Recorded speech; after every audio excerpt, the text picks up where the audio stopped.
don't really want to do a restore video because I just want to get on with it and get it done. I'd rather do a before and after. I want to fix this up. I think this was a $4 or $5 pickup from the flea market. It says 3.5 on it, but it feels, I don't know, it weighed at something like 5 pounds on the balance. But I want to rehang it. It's a little wobbly. Address it with some oil, sand it. I want to, even though there's a split, I'll stabilize that with some epoxy. Heated epoxy goes down into it. But look at the grain, it's beautiful. It's got a perfect orientation, which is difficult to find, so it's worth salvaging. This is a 36-inch handle. I don't really like that so much. I prefer a 32, but the handle is so well, the grain orientation is so well placed that I'm going to save it and keep it exactly as it is. It's already got a substantial edge on it too, which is impressive. Not quite, well, you could cut paper if you hold the paper tight, but not quite shaving quality. But all told, I'm sure you're surprised that it was only $4 or $5. So I'll snap my fingers and bring it back to beauty. Full disclosure, I have never done this before, but it seems to be working wonderfully. Look, can you tell which half I did? The problem with these flaps disc sanders is that they get gunked up with metal and scum and whatever you're sanding, and then the sandpaper becomes clogged and it no longer functions. But these discs go back pretty far, all the way under the previous disc or flap. So there's still good usable sandpaper in there if you can get to it. What I've been working on is an axe, and I was also redoing a handle. You can use it on a wooden handle. I mean, it is a sander. So these work on wood, metal, a variety of things. But I started to notice on the wood that it just starts to make it smooth instead of sanding it, and then that smoothness eventually starts to become burned, and it's just a friction rub of two things instead of being abrasive. So here's what I did.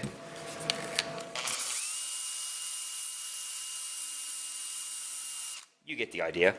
This is really, really stiff. Most of these wire wheels are pretty flexible, the ones that you typically use, but I had this one laying around in a toolbox. I rarely use it, except on the most stubborn and harsh stuff. But make sure you're using it in the direction that it is kind of going like this on the scales, so as to not flip it up. But it appears like it's bringing it back to life. I'll give it a test after I'm done, and then I'll give you my results, and I'll tell you whether or not I recommend it. If not, you won't see this video because it'll go into the scrap bin. Okay, that'll be good enough. I'll try it first on the axe head and then on the handle.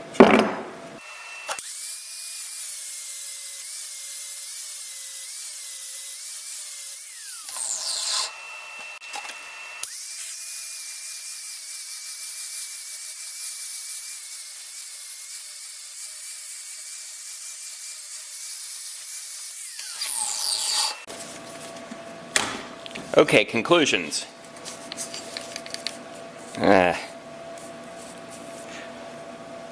Not so great. It's right back to where it started. It's gunked up again. But for a while it seemed to work better. On the steel, not so much, because that's hard. But on this, it made a big improvement. It was no longer working at all, and now it seemed to work all right. So what is my conclusion? It's probably worth trying, and just don't waste too much time with it. But just so that you don't go away completely empty-handed from this video, what this was here was epoxy, and because there are loose wood fibers in the handle, but they're not enough to really jeopardize its strength. if you put some two-part epoxy over those wounds and then apply the heat gun, it thins the epoxy enough that it seeks its way into the cracks and really helps stabilize these.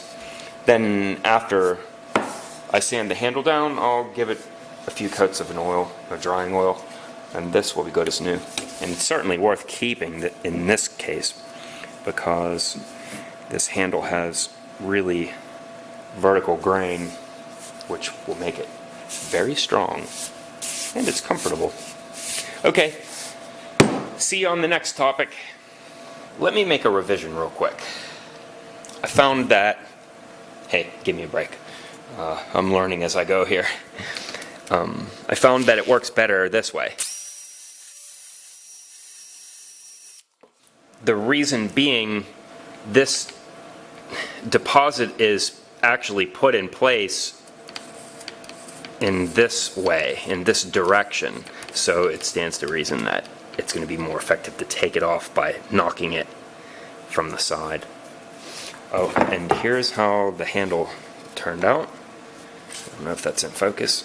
It's not completely done, but I've stabilized this with epoxy, and though it may look as though it's a pretty bad wound, it's not. It's smooth as silk and very strong and stable. This handle has a lot of life left in it.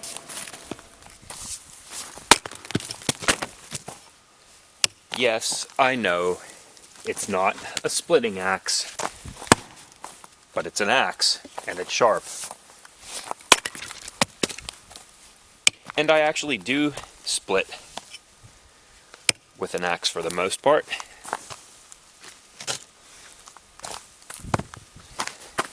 This is my normal splitting axe.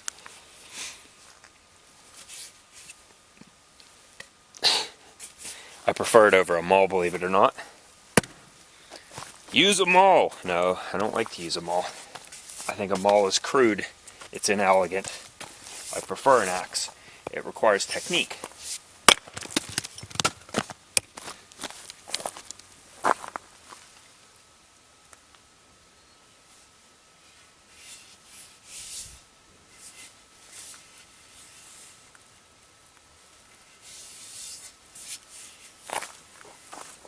Oh, I know, dark days. The tragedy of Matt. I'll have to rebuild him. More on that next time.